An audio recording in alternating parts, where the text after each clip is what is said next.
Today for our daily cancellation, we're all canceled. Everyone's canceled. We're all canceled. Enough is enough. The reason we're canceled is because a NASA spacecraft just yesterday landed on an asteroid 200 million miles away.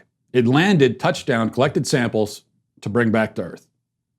The spacecraft left our planet 4 years ago, has traversed that great distance, actually has been orbiting the asteroid for the last 2 years, and now will return home with the mission completed.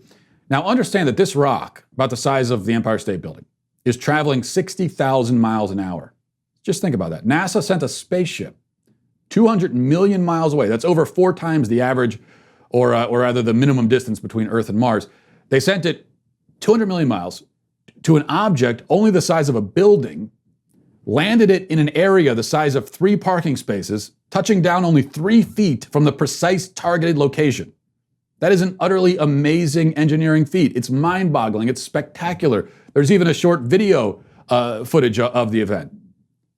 Why does all this mean that we're canceled? Well, because instead of talking about that tremendous and fascinating subject, we've all been talking about Jeffrey Toobin's penis and Borat and God knows what else. This is how it always goes. We live in a universe of wonders. We're surrounded by the astonishing, the bewildering, the incredible.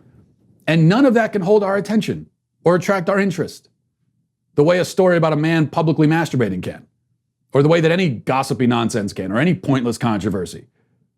We all complain about this, though. I hear from people all the time, I wish the news would focus on positive, interesting things more. People complain to me about it, about my show. Matt, I agree with you, but I wish you'd talk about positive things. No, you don't. No, you don't. You say you do, but you don't. We all say we do, but none of us really do. The fact is, the positive, the interesting, the non-controversial, these stories are out there. That content is out there. It just doesn't attract much attention. Unless it's a story about like a dog helping a blind man find his favorite hat, and there's a cute 2.5-minute video we can share on Facebook. That story, is positive, and the video would get 15 billion views. But positive and significant, positive and consequential, positive and truly interesting, those are the stories that almost nobody really cares about, except in theory. And if I were to spend a week talking only about those kinds of positive stories, by the end of that week, I'd have maybe 5 listeners left. My audience would literally be cut in half. So we're all complicit. We prefer the inane, the empty, over the wondrous and the enthralling. Another example, last year, there was a picture of a black hole released. First time ever that a black hole has been photographed.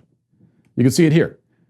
Now, that is an object 55 million light years away. 55 million light years. A light year is 6 trillion miles. 55 million times 6 trillion. You do the math. I certainly can't. And this thing is 6 billion times the mass of the sun. The word gargantuan doesn't begin to describe it. A force of power beyond anything we can imagine. Anything we've seen across distances too vast and too empty to be comprehended. This picture was released. And you know what most people said? It's blurry. It's blurry. It's boring. I'm bored. Let's see what Kanye West is tweeting about. But I suppose that's better. That reaction is preferable to when 5 or 6 years ago, a module was landed on a comet 300 million miles away. And the discussion around that event, if you remember, centered around the allegedly sexist shirt of the scientist who headed up the project. At least nobody found a reason to be offended by the asteroid landing yesterday or the black hole. But I'm sure our best minds are figuring out a way to make that happen. Now, I really believe, I really do, that aliens could land on this Earth, emerge from their spaceships, and start revealing the secrets of the universe. And it wouldn't even trend on Twitter or make headlines on CNN unless the aliens said something homophobic or racist, or if they mentioned that they support Donald Trump. Then in that case, sure, global news. CNN's headline would say something like, "Aliens invade Earth, stir controversy with offensive comments." Then there'd be the BuzzFeed article, replete with GIFs and snarky one-liners, with a title like, 10 most problematic things the aliens said when they came to Earth. The aliens would look around, shake their heads, and say, "Holy shit, you people are stupid," and then leave. They were going to tell us how to cure all known diseases, harness energy directly from the core of the sun, but never mind.